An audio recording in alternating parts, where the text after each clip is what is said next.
ಬಜ್ಪೆಯ ಕಿನ್ನಿ ಪದವಿನಲ್ಲಿ ಹಿಂದೂ ಕಾರ್ಯಕರ್ತ ಸುಹಾಸ್ ಶೆಟ್ಟಿ ಅವರ ಹತ್ಯೆಗೆ ಸಂಬಂಧಿಸಿದಂತೆ ಶಾಸಕ ವೇದವ್ಯಾಸ ಕಾಮತ್ ಅವರು ತೀವ್ರ ಆಕ್ರೋಶವನ್ನು ವ್ಯಕ್ತಪಡಿಸಿದ್ದಾರೆ.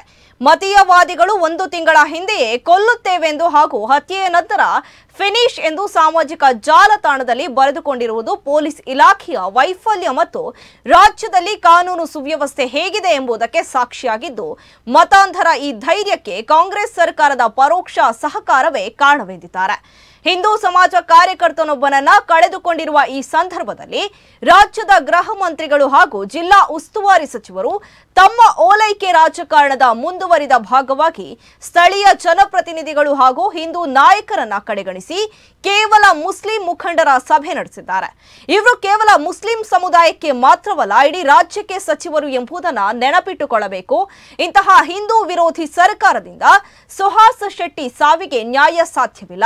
ಕೂಡಲೇ ಈ ತನಿಖೆಯನ್ನ ಎನ್ಐಎಗೆ ವಹಿಸಬೇಕು ಮತ್ತು ಪೊಲೀಸ್ ಇಲಾಖೆ ಸುಹಾಸ್ ಶೆಟ್ಟಿಯನ್ನ ಠಾಣೆಗೆ ಕರೆಸಿ ಯಾವುದೇ ಆಯುಧಗಳನ್ನ ಇಟ್ಟುಕೊಳ್ಳದೆ ತಿರುಗಾಡುವಂತೆ ಹೇಳಿದ ನಂತರವೇ ಈ ಕೊಲೆಯಾಗಿದ್ದು, ಸರ್ಕಾರವೇ ಇದರ ನೇರ ಹೊಣೆಯನ್ನ ಹೊರಬೇಕು ಮತ್ತು ಪರಿಹಾರ ನೀಡಬೇಕೆಂದು ಆಗ್ರಹಿಸಿದರು.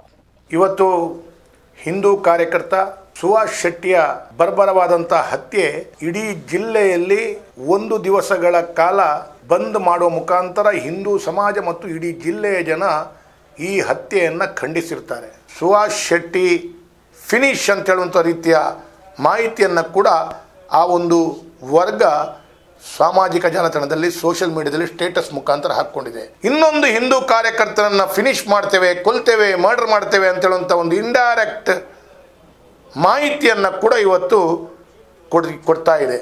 ಈ ರೀತಿಯ ಇಂಡೈರೆಕ್ಟ್ ಮಾಹಿತಿ ನಾವು ಕೊಲ್ತೇವೆ ಅಂತ ಕೊಡಲಿಕ್ಕೆ ಇವರಿಗೆ ಧೈರ್ಯ ಎಲ್ಲಿಂದ ಬರ್ತದೆ ಅಂತ ಕೇಳಿದರೆ ಇವತ್ತು ರಾಜ್ಯವನ್ನು ಆಳುವಂಥ ಕಾಂಗ್ರೆಸ್ ಸರ್ಕಾರದಿಂದ ಅವರಿಗೆ ಬರುವಂಥ ಧೈರ್ಯ. ಹಿಂದೂ ಕಾರ್ಯಕರ್ತರನ್ನು ಕಳ್ಕೊಂಡ ನಂತರ ಹಿಂದೂ ಸಮಾಜದ ಮುಖಂಡರೊಂದಿಗೆ ಈ ರೀತಿಯ ನಿರಂತರವಾದಂಥ ಘಟನೆ ಮಂಗಳೂರಿನಲ್ಲಿ ಯಾಕೆ ಆಗ್ತದೆ ಅಂತ ಹೇಳುವಂಥ ಒಂದು ಮಾಹಿತಿಯನ್ನು, ಅಭಿಪ್ರಾಯವನ್ನು, ಅದರ ಸಾಧಕ ಬಾಧಕಗಳನ್ನು ಚಿಂತನೆ ಮಾಡುವಂಥ ಕೆಲಸ ಕಾರ್ಯಗಳನ್ನು ಗೃಹ ಮಂತ್ರಿಗಳಾಗ್ಬೋದು, ಉಸ್ತುವಾರಿ ಸಚಿವರು ಮಾಡಬೇಕಿತ್ತು.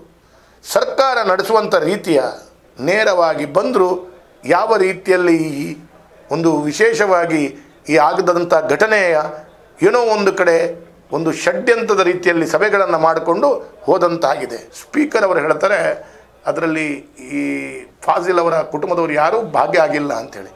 ನಾನು ಒಂದು ಮಾತನ್ನು ಹೇಳುವಂಥದ್ದು, ನೀವೊಂದು ಸ್ಪೀಕರ್ ಆಗಿ ಉನ್ನತ ಸ್ಥಾನದಲ್ಲಿ ಕೂತ್ಕೊಂಡು ಈ ರೀತಿಯ ಹೇಳಿಕೆ ಕೊಡುವಂಥದ್ದು